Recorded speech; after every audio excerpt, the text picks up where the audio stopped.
I was behind the bar working when I heard a few loud shots go off. I didn't know what it was at first, but I looked up and I saw the silhouette or shadow of a guy holding what looked like a rifle or some sort of long gun. And at that point, the shots kept going off, so I ducked behind the bar. And once I was on the ground, glass was just flying all around me. At that point, I really got scared for my life. What was your plan? I mean, what are you thinking? Did you make a plan to hide? Were you going to fight this guy? What was going through your mind? I definitely did not want to fight this guy, for sure. I'm not really like that.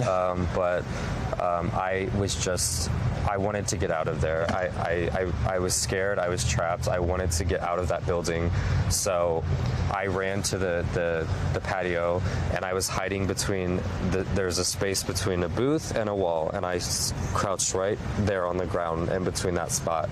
And a group of individuals had managed to open a closed door to an exterior patio, and they all filed out, and then they had to hop over a privacy fence to escape the club. Once they all got out, the door shut, and they were holding it shut. They were holding it so no one else, the shooter or anybody, could get out. I didn't know that, but if I had run to try and get out, I wouldn't have been able to get out. So essentially, I was trapped in that small little tiny room. I had a coworker with me and another woman with me, and we were all just huddled together, just praying that it would end. Did he come in that room?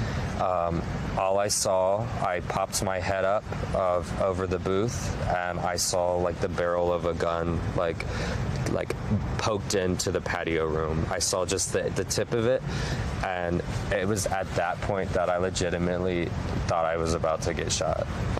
Like, I didn't know. I felt like a fish trapped in a barrel. I didn't know where to go. I didn't have my phone. I didn't have anything. So I was just so scared I wouldn't be able to talk to my mom or talk to anybody, in that situation. It's so terrifying. Yeah. After that passes, you're still hearing the gunshots, and then they stop, right?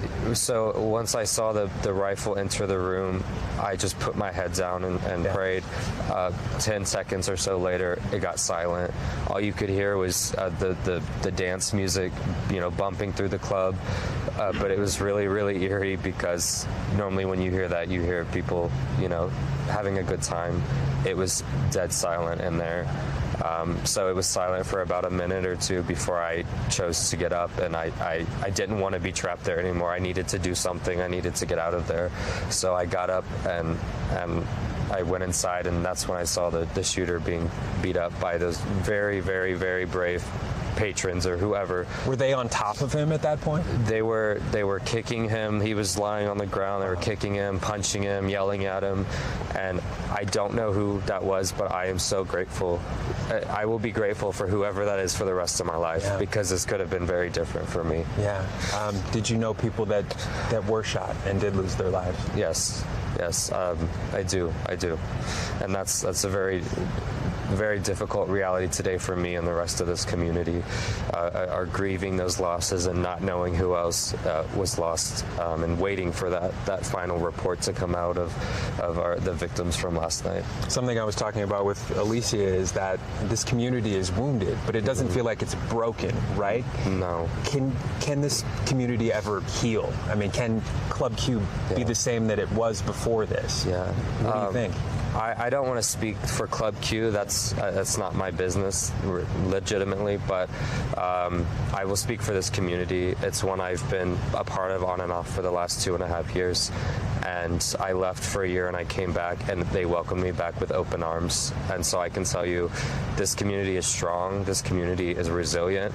And the LGBT community historically has never had an easy go of things. Our history is very much bruised with murder and with hate crime and with struggle, really struggle. But we persisted, and we've come this far, and we will continue to persist, and we will go even farther. I will not let me personally let this incident put me back into a closet. We're going to continue to live proudly, and I will be sure to support my community as much as it takes, so we all stick together and we can all rise up again.